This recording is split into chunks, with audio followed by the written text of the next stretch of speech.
Tingnan nyo ito mga Brad, pabagsakin daw niya ng maaga si Kabayan, galit daw siya sa mga Pinoy lalo na ang mga Bisaya. I will knock out this Filipino early in this fight. Bisaya are weak and no talent. Ngunit siya pala ang bumagsak pagdating sa laban.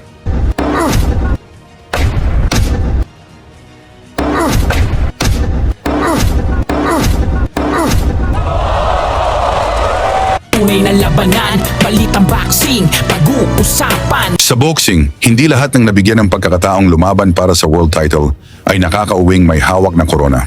Ang iba, bumabalik na wasak ang pangarap. Ang iba, tuluyang nawawala sa eksena. Pero may mga mandirigmang mas lalong nagiging mapanganib matapos maranasan ang pinakamabigat na pagkatalo. Isa sa kanila ang pambato ng Camarines Sur at La Union, si Michael Dasmariñas. Mas kilala sa bansag na Hot and Spicy. Dala niya ang kartadang 33 panalo, 3 pagkatalo at 22 knockout. Minsan nang nakatapat ni Dasmariñas ang isa sa pinakanakakatakot na boksingero sa mundo. Ang monster ng Japan, si Naoya Inoue. Nakataya sa kanilang laban ang IBF and at WBA World Titles. Sa laban na ito nabigo si Dasmariñas na maging world champion. Para sa ibang boksingero, maaaring iyon na ang simula ng pagguho ng kanilang career. Pero para kay Dasmariñas, iyon ang naging simula ng kanyang muling pagbangon. Hindi niya tinakbuhan ang sakit ng pagkatalo. Tinanggap niya ito, pinag-aralan, at ginamit bilang gatong upang muling sindihan ang kanyang pangarap. 3 magkakasunod na panalo ang kanyang itinala. Nasungkit niya rin ang Philippine Super Bantamweight title.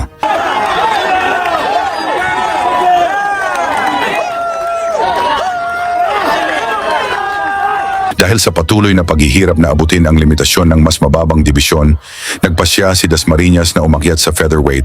Mas malalaking kalaban, mas mabibigat na kamao, at mas malaking panganib. Pero kasabay ng panganib, dumating din ang isa pang pagkakataon. Nabigyan si Dasmariñas ng malaking laban. Ito ay para sa WBC Asian title. Nakatapat niya dito ang kilabot na champion, si Patrick Lyocoto, isang Universal Boxing Organization bantamweight champion. May 16 na panalo, 2 pagkatalo at 11 knockout. At sa huli niyang 3 laban, walang kalabang nakatakas ng hindi bumabagsak sa canvas. Kaya ganun na lamang niya maliitin ang ating Pinoy at pinagbantaan. I will knock out this Filipino early in this fight. Bisaya are weak and no talent. Pero sa gabing iyon may matutuklasan si Lyocoto na kapag nagsimulang uminit ang kamao ni Hot and Spicy, mahirap nang takasan ang kanyang apoy. Bago yan, pa-like at subscribe na lang kasama ang bell. Malaking tulong yan sa aming mga content creator.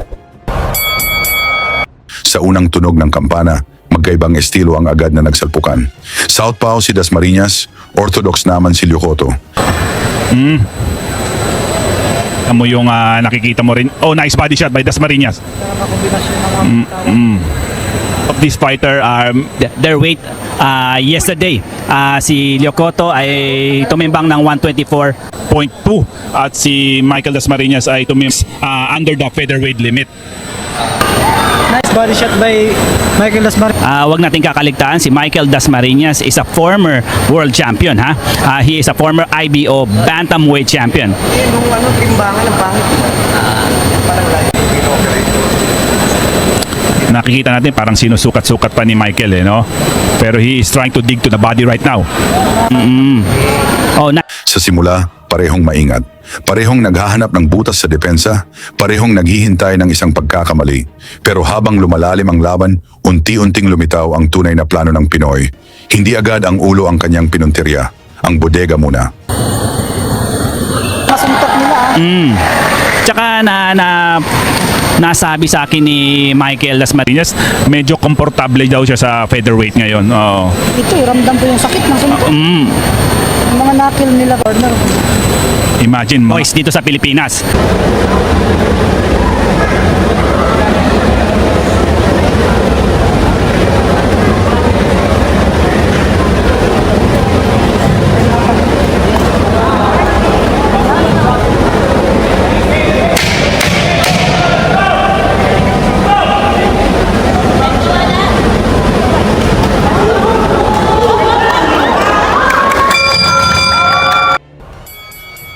Paulit-ulit na ibinaon ni Dasmariñas ang kanyang malakas na kaliwa sa katawan ng Indonesian.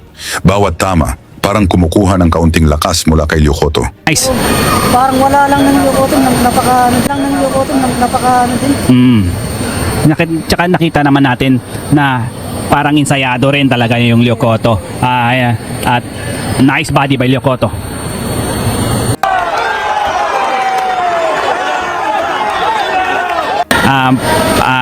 Right now in his hometown, kaya medyo parang may konting Gigil. At sabi natin, hindi naman mawawala yung pressure. Kalaban yung suntok law.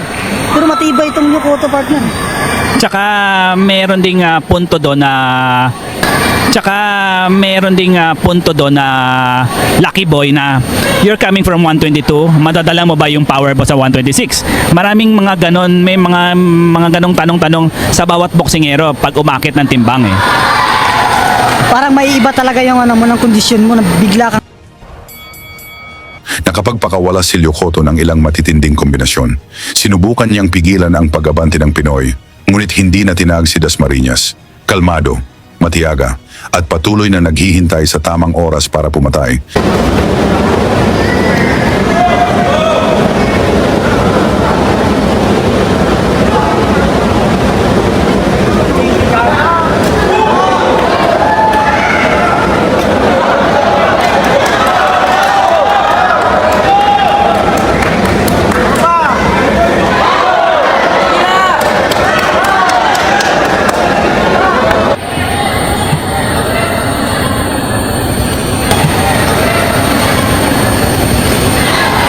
Should I say, may power din yung Lyokoto. power talaga yung partner. Makikita mo talaga yung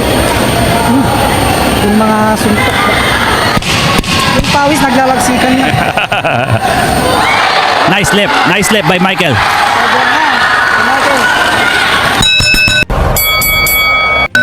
Suntok ng champion din. Yeah, no? Siguro ang tinitingnan ko kay Lyokoto is the stamina. Tingin ko may pag-asa siya. Pero medyo delikado siya kay Dasmariñas. Oo, kasi para sila kasi may ang job ni Michael Dasmariñas.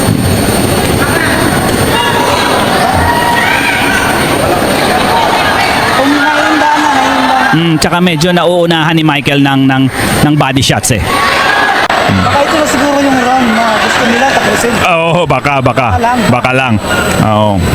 Pero matibay. Matibay itong Lyokoto. Oh, nice body by Michael.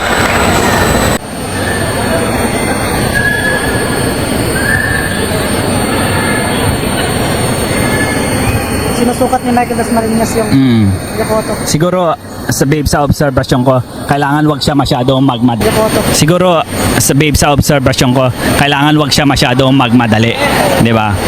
Play Kasi matibay itong Lyokoto eh. Tsaka tinamaan din siya kanina ng multiple combination ni Lyokoto. So kailangan mag-ingat din siya. Kagaya nun, 1-2 combination by Lyokoto.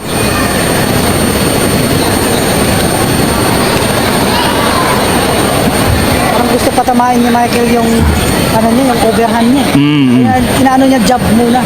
But right now, in my opinion, medyo yung hinga ni Lyokoto medyo malalim na. Third round pa lang tayo ha. Schedule 12 round to.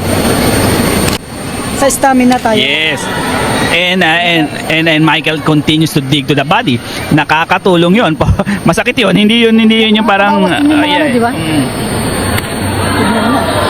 Mas body shot nun.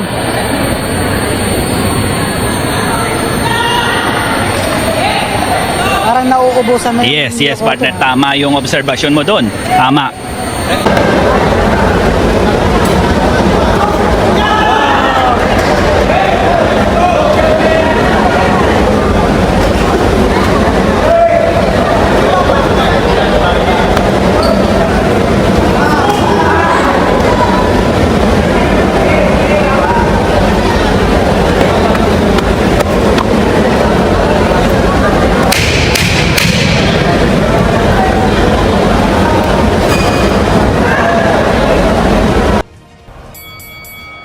Pagsapit ng ika-4 na round, ramdam na ni Lyokoto ang lahat ng suntok na tinanggap ng kanyang katawan.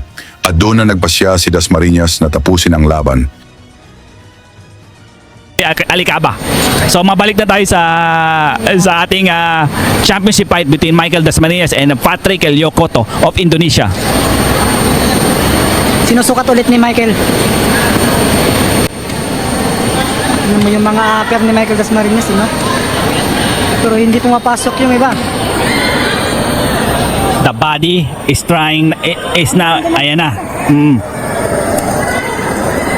Michael Dasmariñas. Isang malakas na kaliwa ang bumaon sa bodega.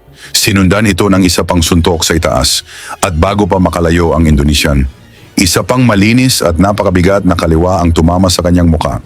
Bumagsak si Lyokoto, pinilit niyang bumangon pero hindi na sumunod ang kanyang katawan. Right now. Tumama na kombinasyon yan.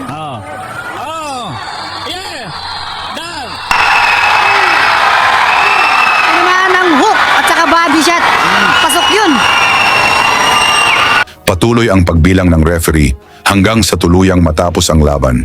Knockout sa ikapat na round, panalo si Michael Dasmariñas. At sa harap ng kanyang mga kababayan, itinaas ang kamay ng bagong WBC Asian Silver Featherweight Champion.